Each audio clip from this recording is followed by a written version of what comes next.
Hello everyone, and welcome to the Saberminded Baseball Podcast, Episode 10, presented by The Dugout. I'm Dawson Wright here, joined by Noah Wright as always. And Noah, we have a pretty loaded show today. I'd say so myself.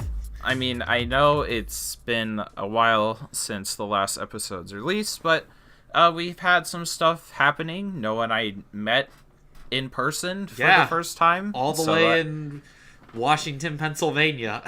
Yeah, it was a long way, so we'll be moving in together in the fall, and that way we can produce more episodes and more content for you people. But let's go ahead and get into today's show because we have quite a bit to talk about.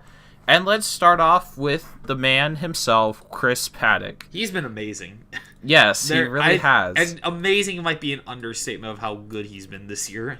Yeah, I mean, for this Padres team, like, he has been the anchor for them, really. Like, he's basically been their ace. Yeah.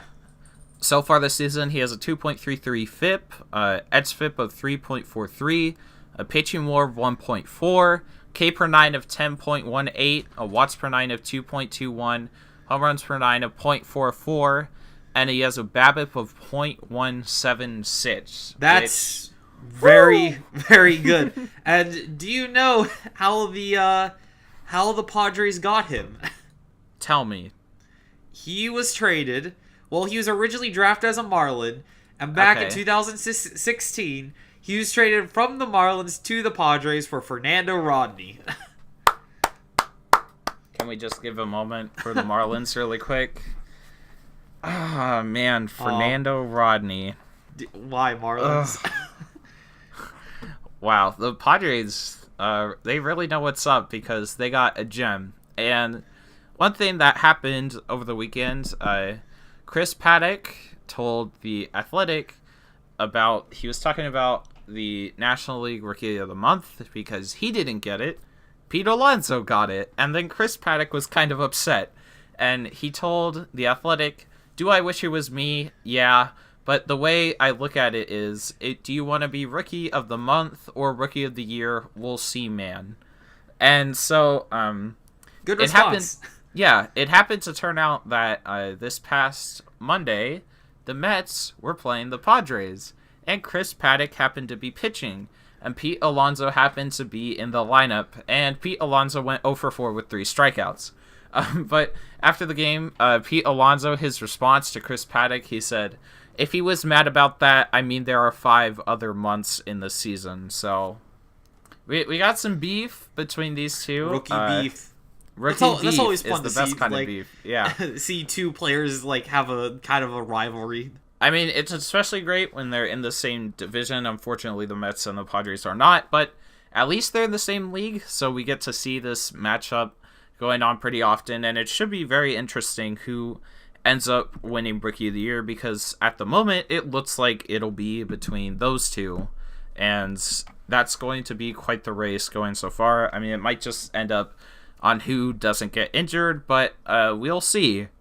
And speaking of pitchers, Pablo Sandoval is being weird. We all know that he pitched last season, and yesterday he had one of the most strange individual days in baseball history. Yesterday, he became the first player in 55 years to hit a home run, pitch a scoreless inning, and steal a base. I'm going to be honest with you. I was more impressed that he stole a base than pitched a scoreless inning. Yeah, he stole third, too, which is the funny part. Of all the bases, he stole third. Of all the bases, he stole third. And he became the 12th player of all time to do that in one game. And the thing is, the other 11 players are pitchers. And to throw on top of that, he threw a scoreless inning, which, if you add in the scoreless inning part, he's only the second player all time in MLB history to do that, which is absolutely just awesome. That's such a weird thing to accomplish, but it's not the weirdest thing he's done all year, I think. And Sandoval went on to say, after the game, he said, "Pitching is easy for me because I don't care. which is one of the best after-game quotes I've seen. What if all the pitchers went with that motto? Pitching's easy because I don't care. Yeah, every pitch is just like a down-the-middle fastball. They're just like, whatever, just hit it, right? And Sandoval, he now has a 0 ERA. He has thrown 2 innings, hasn't given up a run. He had a Reds player ground into a double play yesterday. He's been doing awesome. So what I'm hearing is that he could be a two-way player soon. Probably not, but I mean he's still working on the hitting part side of things. Sandoval, his batting average is exactly the same as his on-base percentage so far this season. Because he hasn't drawn a single walk through 60 plate appearances. And he hasn't been hit by pitch either. It's so weird. I know. Like, okay, I could get not being hit by a pitch yet, but not a single walk. Like, this is some Astudillo stuff right here. Like Sandoval and Astudillo, are we sure they aren't, like, cousins or something somehow? I mean, I think there's some connection there. Because, and the fact that neither of them walk at all. They never walk, ever. Like, it's crazy. Like, I remember the Giants, they put out a tweet yesterday after Sandoval pitched. They're like, oh, what can't he do? Literally, like, every single reply. Draw a walk, draw a walk, draw a walk. And, I mean, I just don't understand. I mean, it must be their approaches at the plate. But you'd think, like, one time by now, like, he has, what, like, 60 plate appearances, right? Yeah. Like, you'd think one time a pitcher would just throw, like, 4 straight balls to him. Like, none of the pitches would be even close. Like, you know, like, one of those kind of at-bats. Yeah. Where it's just, like, nothing's, like, even, like, worthy of swinging at. But, hey, Sandoval, he's up there to do some damage. I mean, may result in a strikeout a lot of the time. But, hey, I mean, good for Sandoval, learning to be more versatile. And I've heard that there are rumors, you know, assuming the Giants are out of it, that Sandoval will get to play all 9 positions for Bochy's last game as the Giants manager, which I want really bad. Please, Giants, Bochy. Sandoval in center field sounds like one of those things that you do in MLB to show just to play around with playing everybody out of position. Because he's played pretty much everywhere besides like shortstop and then some outfield positions. I don't think he's played outfield. I think he's played left field maybe like a few times in the minors, maybe. So. Maybe in the minors, like when he was like kind of not as slow. Because the Giants will do that sometimes. Like they'll have like a good infielder, and they're like, "Hey, our outfield sucks, so we're gonna send you out into the outfield for a few games and just see how you do." Right? Yeah. But I mean, I really want to see Sandoval play all 9 positions. I just think it'd be a meme that would be funny. So it would be very funny. Yeah. And we have some good news. Yeah. Because Shohei Ohtani was activated today. And yeah, that's very good for everybody, including baseball in and of itself, since he's just such an interesting player. Yeah, and it's also really good for the Angels' wallets, so they could get some more attendance money. They could get more money to pay off Mike Trout and Albert Pujols. Exactly. So Ohtani, he won't be pitching, unfortunately, because, you know, the whole Tommy John surgery thing. He won't be pitching until 2020, assuming he comes back to pitch, which we haven't heard he won't. So 2020 is the timeline we're looking at. Last year, he had a 925 OPS, a 150 OPS plus last year in 367 plate appearances. That's very good. Wow. And he hit 22 home runs while stealing 10 bases, so... He didn't even, play that much? He had 367 plate appearances, so he stepped to the plate a fair amount. I think in total he played 108 games. Yeah. Yeah, I mean, it wasn't a full season. He played 3/4 of a season. Yeah. And 22 home runs for a rookie, even if you played the full season, all 162, that's still impressive. Yeah. I was really happy with what he did at the plate last year. And there have been some rumors of, oh, should he just stay a hitter and focus on that? Which I respond to that. No, that's boring. We want to see him pitch again. I mean, obviously for his health, if he can't really pitch anymore or to the level that he was at before, then I would say he should stay a hitter. Noah, what do you think? I would like to see him be both a pitcher and a hitter. Maybe at the worst case scenario, move him to the bullpen and use him for cleanup situations or just an innings eater out of the bullpen. Yeah, that'd be possible too. Closer? Maybe. I mean, he definitely has the arm strength, the velocity, and the pitches to do it. Yeah, that could be a possibility down the line. I mean, it really just depends in 2020 how good he is coming back as a starter. How good he bounces back, yeah. Yeah, because if not, the Angels could just scrap pitching entirely and just be like, hey... I don't want to see that. I don't think anyone really wants to see that. Yeah, I think we all want to see him, be amazing, win Cy Young and MVP, Yeah. Win the MVP as a hitting side or win a Silver Slugger and all that stuff. But, I mean, that's a lot of workload. We'll see if he can be able to do it when he's healthy. Yeah, and we'll see. So, Shohei Ohtani, it's showtime back in Los Angeles, and that's really good to see, and it's really good for baseball as a whole. So, yeah. Thank you, baseball gods, for bringing us Shohei Ohtani back, and someone who might not be back for a while, Dallas Keuchel, because he said after earlier he was like, oh, I'd be fine looking for a 1-year deal, so we were thinking oh, he's gonna come back and go to wherever soon because teams like the Mets need bullpen help or stuff like that, right? Rotation help, yeah. Rotation help, yeah. And then he said he's still looking for fair market value. He said, I told Scott Boras no on numerous deals because it's about principle, it's about fair market value, and I wasn't getting that. I feel like fair market value to him is not fair market value to everyone else. I don't know why, I'm just thinking that. Yeah, well, what would you think his market value would be? Realistically, I'd say between 12 and 15 million. If you look at his stats the past 3 years, he's been a solid pitcher, just not super great. I mean, past 3 years, 3.77 ERA, 3.78 FIP, 1.25 WHIP. Last year, it was pretty much almost identical to his average the past 3 seasons. 3.74 ERA, 3.69 or 3.74 ERA, 3.69 FIP, and 1.314 WHIP in 204 innings. And I mean, that's decent, but that's not oh, he's such a great pitcher. It's not like it was a few years ago when he was a Cy Young. Yeah. I think he saw what Arrieta got when he was a free agent, and he was like, oh, I should get that, right? And then the Phillies realized, hey, that was a mistake. We probably shouldn't have signed that contract. And then teams are like, yeah, he has a lot of similarities to Jake Arrieta. He isn't that young when he hit the free agent market. He's looking for a lot of money. He's seen success in the past. He was a Cy Young winner.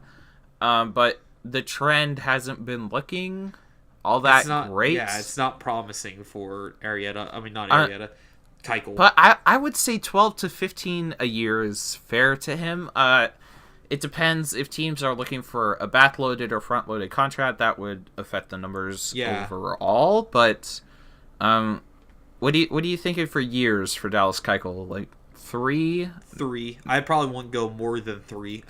I wouldn't want to go more than 3 4, either, but 5. I'm not giving him 5. I would not give him 5 years at all. I could see a team going 4, 5. No, I don't see anyone being like, yeah, let's give this guy a 5-year deal. Even if the money's less, but it's a 5-year deal. Unless he's getting paid $1 million a year for 5 years, no. Yeah, because if it were to be a 5-year deal, there'd be no way his annual value would be the same in a 4-year deal. Yeah. I mean, overall, it might be more, maybe, but not by much. No, I don't see anybody offering him 5 years. I think he's probably going to be waiting until the draft, Or another possibility is, I'm sure he's gotten offers before that were just kind of like stupid offers. Like, I don't think he's lying on that sense. But don't you think somewhere in there he got a decent offer and he just said that I'm not worth that and turned it down? Possibly. Like, the thing is, like somewhere in there. Like, we don't know if Boris and Keuchel are playing this up to be like, oh, I'm really valuable, you know? Like, but no one's gonna fall for that anymore. Yeah. You know, where like, other teams are looking at him, like, let's say the Rays offered him, like a 3-year deal or something. And, like, other teams aren't gonna be, like, attracted to Dallas Keuchel instantly as a free agent just because they heard, like, oh, the Rays offered him a contract. Yeah. Because they all have their own guys who can do their own research on Dallas Keuchel and be like, hey, he doesn't look like he's trending all that well, so we probably shouldn't sign him. Or if we do sign him, we probably shouldn't give him all that much. Yeah, so I don't know what he's doing. Kimbrel, we haven't heard from him in a while. Looks like he might be sitting out for maybe the entire year? Maybe. I don't know. What I've heard is some teams might be waiting until after the draft because they have draft pick compensation attached to them. Both of them do. Yeah, that could be a possibility. It'd kind of be like making a trade, but you're just giving up money since it's so late in the season, and you're getting for Kimbrel. If Kimbrel and Keuchel come back the same as they were, I doubt that. Yeah, who knows? But if they were to, it's like getting a big piece for your team. So that could help some teams. Maybe like the Padres or the Braves, who have been thinking about trading some of their young talent, and then they're just like, oh, I don't know if we want to do that. You know, like, look how like Paddack turned out, look how Acuna turned out, or something like that. So they're just like, hey, we could sign this free agent, and then we don't have to give up any of our prospects. Yeah, or not a draft pick or something. Yeah, if it's after the draft, they wouldn't have to have draft pick compensation either. So we'll see. Do you think Keuchel signs before the draft? I don't think it looks I highly doubt it. I highly doubt he's going to sign before the draft. I feel like a lot of teams are waiting until after the MLB draft, and then he'll get more offers. Yeah. Well, we are going to take a quick break, and when we get back, we are going to be talking about Cody Bellinger no longer playing first base, and the whole Kevin Gausman and Jose Urena situation. Yeah, I love her off. Said she love me, but she cut me off. Yeah, late nights on the boulevard, hitting stains on an empty heart, yeah. I love her off. All right, everyone, we are back with some news that Cody Bellinger will no longer be playing first base for the Dodgers to protect his left shoulder. A few days ago, he suffered a dislocation of his right shoulder while he was diving for a ball at first base. Roberts said that his shoulder has popped out, quote, a couple of times. That sounds painful. It sounds painful and it sounds a little sketchy. And Roberts said that the Dodgers will work with newly signed Travis d'Arnaud at first base and left field to provide the catcher with more versatility. And Bellinger, it looks like he's going to be sticking to the outfield for I think the Dodgers are fine with that. Speaking of, how good he's doing in right field. Yeah, he's been having quite the year, not only at the plates, but in the field as well. I mean, as an outfielder, he has been putting up some pretty alright numbers. He has a defensive rating of 1.9, which is a lot better than his projected negative 1.6. Wow. And his offensive rating has just gone through the roof. It's currently at 25.1, which has already almost passed his 2017 rating, and that's insane. Yeah, and in just terms of WAR, I'm on Baseball Reference WAR. He has a 3.5 WAR according to Baseball Reference. The last 2 years, in 2017 and 2018, he had a WAR of 4.2 each season. And that's... So basically, he's on pace to completely shatter what he had probably combined in the last 2 years. And Bellinger this year so far in the outfield, he has an 8 DRS, which amazing. Wow.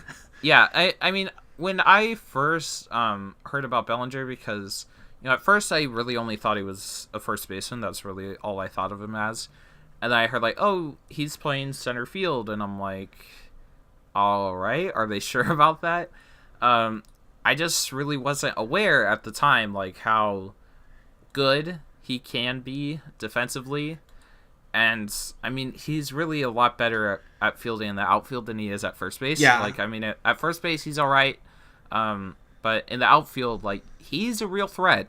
Yeah, they should have brought him up as an outfielder to start with, if you ask me. He's one of the most athletic, quote-unquote, first baseman in the MLB.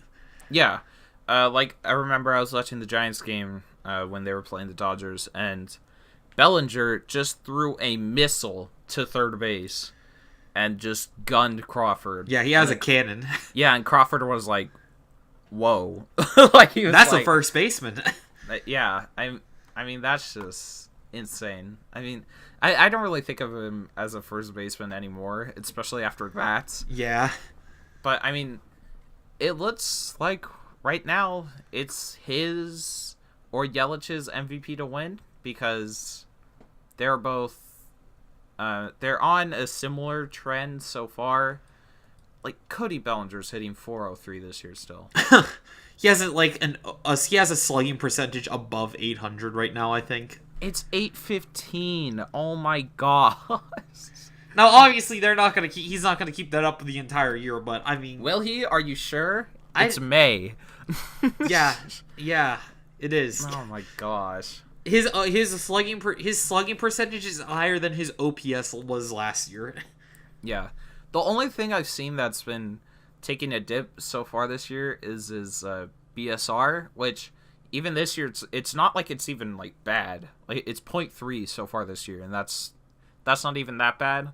Last year it was a total of 4.1. So that's something he could work on. He still has a lot of time, but I mean, I don't think the Dodgers really care after looking at his hitting numbers. 815 slugging in May. Oh my gosh. Wow. But let's go ahead and let's get into our last topic of the day. Kevin Gausman, not Gausman, Gausman, was suspended for 5 games for throwing at Jose Urena. Gausman, he was ejected immediately, right after it happened. The umpire knew what was going on, which good. He probably should have been ejected for what he did anyway, because if not, there was going to be a fight and then someone was going to get hurt probably. And longer suspensions, and that's not really good for anybody. But do you think that it was right he was suspended 5 games, or do you think he possibly should have been suspended for some more games? Well, a 5-game suspension for a starting pitcher, you basically just push their next start up a day. It's not really much. It's a good thing for them. They get an extra day of rest. Yeah, I mean, that's not really sweet. hurting. That's not really hurting them.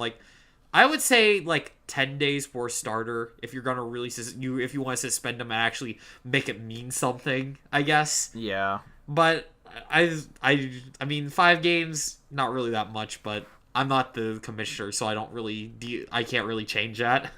All right. Well, after hearing what Gausman said after the game, I've been thinking, he might have been able to be suspended for a little longer. He said, "I think Urena decided he was going to handle it a certain way. I don't agree with it, but it's his career, and he's going to have to deal with the consequences." which that's funny. I'm not gonna lie. But I mean, there's this whole thing where MLB is like, "Oh, don't say that. Our sponsors and whatever." So our money.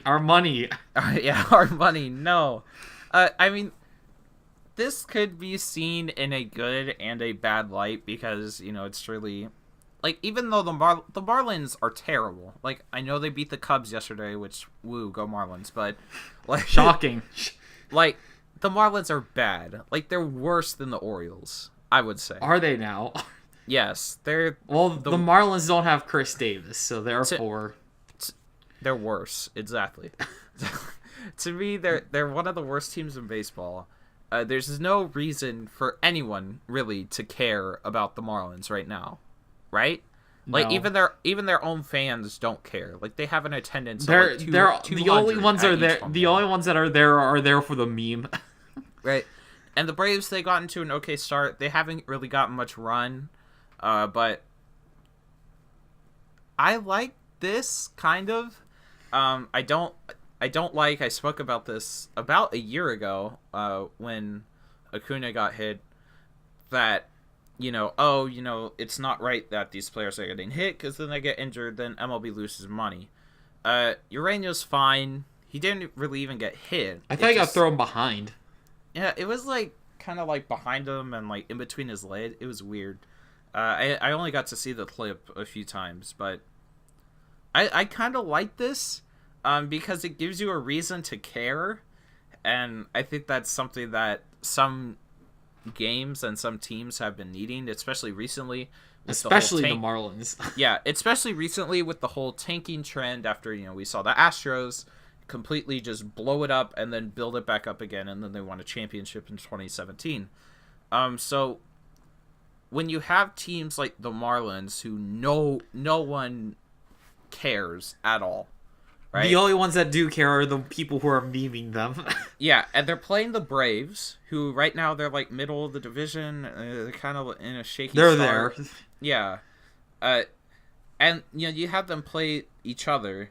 It gives a game that no one should care about purpose, really. Yeah, because it adds more beef in between them. Yeah. Baseball, we have a 162 game schedule. Of course, not every game is going to be like, oh my goodness, I need to watch this game, right? Like, on Monday, I was tuned into San Diego because I was like, oh, Paddack versus Alonso. This is awesome, right? Like it's something to look forward to. And then next time I see maybe the Marlins playing the Braves, and, as long as there's not like a Cy Young battle going on or anything, and Urania's on the mound, then I think I might tune in for a little bit. Yeah, I'm gonna be interested to watch. Exactly, it's good. Good job. Way to hit each other with baseballs moving really fast. Yeah, at the same time, I don't like, people will be like, oh, you're scared of old-timey baseball. Like, no, I just don't want players to get injured for something stupid. Yeah, right? That's been like the entire thing with my Pirates right now, with like 10 people going on the DL. Exactly. See, don't do something stupid. Yeah, the Pirates, they went from one of like the hottest teams in baseball to like what, a 9-game losing streak? It was 8 games, and they almost lost the 9th game. Exactly. So, and you guys were first in the division too. You were popping, and then injuries. Injuries. You guys got the case of the Los Angeles Angels. Like last year, Urena shouldn't have thrown at Acuna because, I mean, he just did a bat flip. Like, dude, who cares? Like, is it really that big of a deal? And if Acuna got hurt, that would have really sucked. Thankfully, he didn't get hurt. But I like the drama a little bit. Like, I don't think baseball should be like as big as the NBA because, like, the NBA, they're really individualistic, and I don't think that's something that the MLB would really push towards. Just because, there's not 5 dudes on the field. There's 9, right? It's more of a team thing more than anything. Yeah, baseball's very team focused. But I don't think it would hurt. If anything, it would help. If we had more sort of rivalries and stories, like that's why people watch things, really. They want to be entertained. And having a good story is always something that we like to see. Like, Vlad Jr.'s debut, oh my gosh. Like, the hype around it was crazy. We had a good story. Son of a Hall of Famer, number 1 prospect. How's he going to produce at the major league level? He hasn't been called up yet because of service time, and like the Blue Jays should have called him up already. Like, he's only like 19. How's he going to perform under the pressure? Like things like that are a lot of reasons people tuned into that game. The stories surrounding the game before it even started were already like massive, and MLB Network televised it. They're like, oh, look at this. You had that emotional video of like Vlad Jr. and his dad like giving him a letter, you know, where he's all like, oh, you know, if I didn't know that when I gave you my name that I would also give you my swing, and then like everyone cried because I was like, oh, you know, oh my god, stuff, right?